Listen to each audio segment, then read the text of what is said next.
On va ensemble écouter une vidéo et ensuite nous allons la décortiquer. Voilà. Jésus n'a jamais été chrétien. Jésus n'est pas chrétien. Non, il n'est pas chrétien. Ce sont ceux qui l'ont suivi qui après ont été appelés chrétiens. Mais il n'a jamais été chrétien. Il n'est pas mort pour les chrétiens. Non, il était juif. Même si au-delà même il était juif de par sa nationalité, mais il ne s'est jamais réclamé appartenir à un... il aurait dit qu'il était le roi des juifs. Il a dit, je suis venu pour les brebis perdues de la maison d'Israël. C'est ce qu'il a dit. Parce que dans le plan du salut, qu'est-ce qui se passe? Le premier homme, Adam, a péché.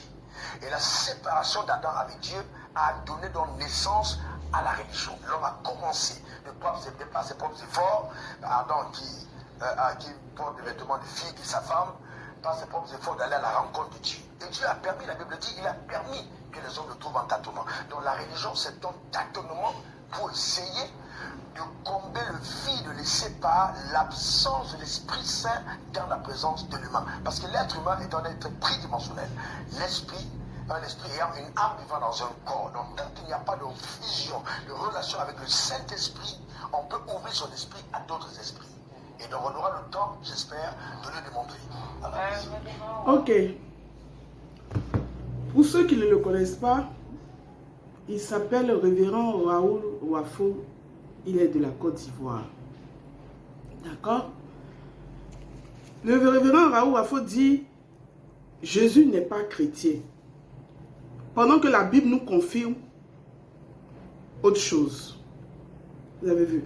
Comment celui dont le nom a été donné à un groupe de personnes, à des disciples, peut ne pas en faire partie? Qu'est-ce qui veut dire chrétien? Chrétien, selon la parole, d'où est venu le nom, selon la Bible, d'où est venu le nom, veut dire comme Christ. Après le départ du Christ, ses disciples et d'autres qui se sont ajoutés ont commencé à prêcher de ville en ville. Et lorsqu'ils sont arrivés à Antioche, les habitants d'Antioche, voyant le comportement de ces derniers qui reflétait la personnalité, l'attitude du Christ, les ont appelés ces derniers-là des chrétiens. Cette révélation a été divinement donnée aux habitants d'Antioche. Vous avez compris? Donc, il ne c'est pas possible qu'on dise que quelqu'un fait comme quelqu'un, quelqu'un est le reflet de quelqu'un, est le reflet d'une personne, fait comme la personne, et la personne ne se sent pas concernée, n'en fasse pas partie. Ce n'est pas possible. C'est vrai que le Christ est venu, il n'a pas dit le nom chrétien, parce qu'il n'a pas voulu s'auto-approprier. Il a laissé faire les choses selon la parole, parce qu'il est venu en tant que, comment dirais-je, messager, en tant que sauveur, en tant que disciple. Vous avez compris? C'est pour ça que la Bible dit dans Jean chapitre 1 verset 12, à tous ceux qui l'ont reçu, il leur a donné quoi? Le droit, ou dans d'autres versions, le pouvoir de devenir enfant de Dieu. Voilà. Donc c'est tout à fait logique qu'il ne soit pas celui-là qui autoproclame chrétien, qui s'autoproclame chrétien. C'est une suite logique des choses. Il est venu pour poser les fondements de la chrétienté. D'aucuns me diront que la chrétienté n'est pas biblique. Effectivement, ce n'est pas biblique parce qu'il s'agit des thèmes linguistiques. C'est des thèmes linguistiques qui est parti du mot chrétien, du nom chrétien. Voilà. Donc, il a posé les fondements, il a posé les bases. C'était sa mission. C'était sa mission. Et maintenant, il fallait que ses disciples puissent justement faire promouvoir son enseignement, ses enseignements, puissent poser la forme de la chrétienté, de la religion chrétienne. Parce qu'il avait donné déjà les éléments. Ce n'était pas à lui de créer cette religion, de faire asseoir cette religion-là, non. D'accord? Et comme je l'ai dit, Actes des Apôtres, chapitre 11, verset 26. Donc, il est de facto chrétien, parce que c'est de son comportement qu'il s'agit. Je ne suis pas en train de parler de nous, les chrétiens, aujourd'hui, qui nous comportons honteusement. Non. Je suis en train de parler des chrétiens au regard de la parole. Et au regard de la parole, il faisait comme le Christ. Donc, ça veut dire que le Christ est chrétien, puisque c'est son nom, chrétien, Christ. D'accord? Maintenant, il a dit, il n'est pas mort pour les chrétiens. Que le Christ n'est pas mort pour les chrétiens. C'est pas vrai, justement. Il est justement mort pour les chrétiens. Parce que je vous ai dit tout à l'heure, l'attitude. Et cette attitude-là, c'était quoi? Il prônait son père. Il prônait les paroles de son père. Il prônait la personnalité de son père. Il nous a révélé tout cela. Donc, il avait cette attitude-là. Donc, quand il dit qu'il n'est pas mort pour les chrétiens, ce n'est pas juste parce que lorsque nous prenons Jean, chapitre 3, verset 16, qu'est-ce que la Bible a dit? Dieu a tant aimé le monde qu'il a donné son Fils unique. La suite est importante. De sorte que quiconque qui croit en lui ne périsse point, mais qui ait la vie éternelle. Alors, qui sont ceux? C'est quel groupe religieux sur cette terre-là qui croit en Christ? Si ce n'est les chrétiens. C'est quel groupe religieux qui considère Christ comme le Fils de Dieu? Si ce n'est que les chrétiens. C'est quel groupe religieux qui affirme haut et fort que le Christ est leur Seigneur et Sauveur? Le Sauveur du monde, c'est qui? C'est nous. C'est les chrétiens. Donc on ne peut pas dire qu'il n'est pas mort pour les chrétiens, puisqu'on dit, la Bible dit, Dieu lui-même dit, j'ai tant aimé le monde que j'ai donné mon Fils unique. Pour que quiconque qui croit en lui, et nous en sommes les seules dénominations sur cette terre-là qui croient en lui. Donc ça veut dire qu'il est mort pour les chrétiens. On va plus loin. Matthieu chapitre 28, verset 29 à 20. Je vous donne ça, allez regarder, parce que moi, je ne parle pas en dehors de la Bible. Non, non, non, non. Il m'a formé pour ça. Donc, quand vous prenez Matthieu 28, verset 19 à 20, il dit, allez, il s'adresse à ses disciples. Et les disciples, ça a commencé des 12 jusqu'à notre époque aujourd'hui, et après nous, jusqu'à ce qu'ils reviennent. Il dit, allez, faites de toutes les nations des disciples. Enseignez-leur ce que je vous ai enseigné et baptisez-les au nom du Père, du Fils et du Saint-Esprit. Donc ça veut dire que pour être chrétien, il faut d'abord l'accepter comme étant le Fils unique de Dieu, comme étant le Sauveur du monde, le Seigneur et le Sauveur du monde, et savoir qu'il s'est sacrifié pour nous, parce qu'il dit, Père, savoir que Père l'a donné en sacrifice pour nous. Et donc, quand il dit baptiser, ça veut dire que si tu n'es pas baptisé au nom du Père, du Fils et du Saint-Esprit, tu n'es pas chrétien. Donc, comment on peut me dire qu'il n'est pas mort pour les chrétiens? D'accord?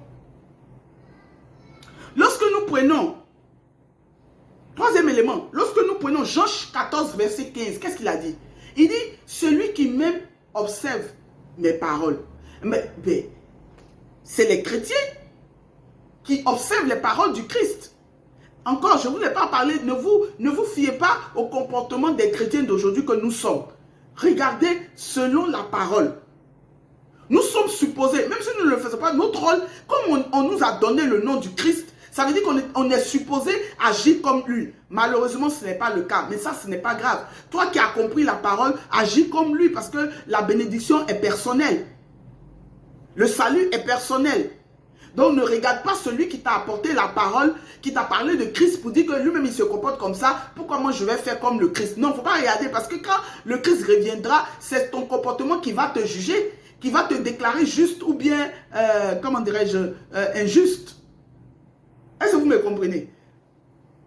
Donc, ça veut dire que quoi? Si nous l'aimons, nous devons observer ses paroles. Ce qui fait de nous des disciples, des chrétiens. N'est-ce pas? Lorsque nous partons au verset 23 du même Jean 14, la Bible dit, le Christ dit, si vous m'aimez, mon Père vous aimera et mon Père et moi, on viendra demeurer en vous. Demeurer en nous là, ils sont en nous. C'est le Saint-Esprit. C'est le Saint-Esprit. Mais si tu n'es pas chrétien, Si tu n'es pas baptisé, si tu n'as pas reconnu le Christ comme ton Seigneur et Sauveur, et que tu ne l'as pas reconnu comme le Fils unique de Dieu, il ne peut pas venir habiter en toi. Ils ne peuvent pas, son Père et lui, habiter en toi. Donc ça veut dire que tu seras pourvu du Saint-Esprit. Ce n'est même pas possible que tu aies le Saint-Esprit. Et pour nous, les chrétiens qui désobéissons à la parole, le Saint-Esprit est endormi. Il est présent, mais il est endormi. À un moment, quand ça continue, qu'on se rebelle tout le temps, qu'on ne revient pas, demander pardon et qu'on ne quitte pas le péché, que nous vivons dans le péché, alors il déménage, il quitte. Pas qu'il déménage, mais il nous quitte. Mais tant que nous allons suivre sa parole, il est en nous. Quand je dis sa parole, ça veut dire que ça ne va pas dire que nous sommes parfaits. Non. Nous péchons tous les jours, mais nous demandons pardon pour nos péchés et nous ne revenons pas à ces mêmes péchés-là. C'est de ça qu'il s'agit. D'accord? Lorsque tu prends Jean chapitre 7, verset 28 à 29, qu'est-ce que la parole dit? Il dit, je suis venu. Je ne suis pas venu de ma propre initiative. Mais je suis venu parce que j'ai été envoyé. Et celui qui m'a envoyé, vous ne le connaissez pas, mais il est vivant. Est-ce que vous entendez? Donc ça veut dire que les chrétiens qui ont accepté, les gens qui ont accepté le Christ et qui se sont baptisés au nom du Père, du Fils et du Saint-Esprit, et qui ont reçu le Saint-Esprit et qui reconnaissent toutes ces attributions au Christ, sont chrétiens. Et donc il est mort pour les chrétiens. Il y a tellement, il y a des tonnes de versets qui prouvent tout ce que je suis en train de dire. J'ai pris quelques-uns parce que si je veux de parler de tout, on ne va pas quitter ici. Et là, d'accord, déjà même je vais m'arrêter parce que en fait, j'ai déjà pris assez de temps, mais on va continuer. Ensuite, le pasteur Raoul Raffo a parlé de Jésus ne s'est jamais réclamé appartenant aux Juifs ou aux Israélites. Non. Quand vous lisez Matthieu chapitre 13, verset 55 à 57, que je vais vous lire,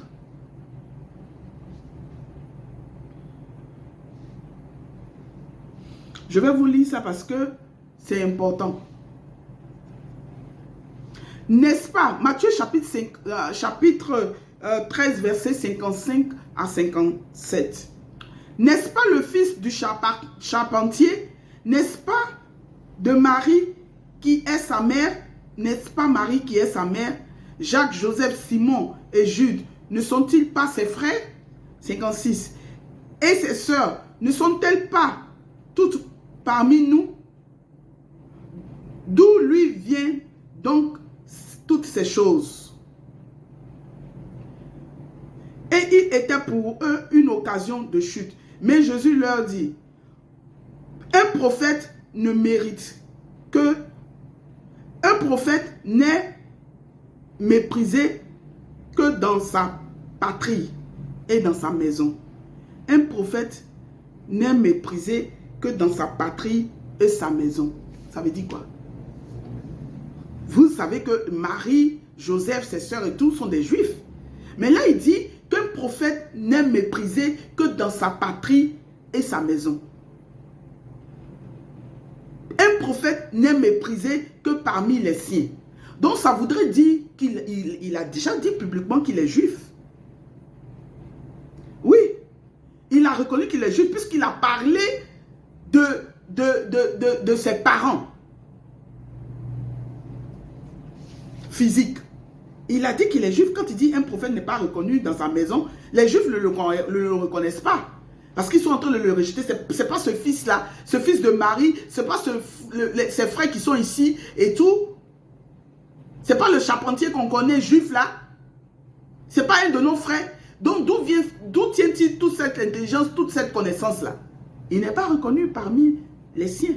Et c'est ce qu'il a dit ici. Donc ça veut dire qu'il a reconnu qu'il est juif. Vous comprenez?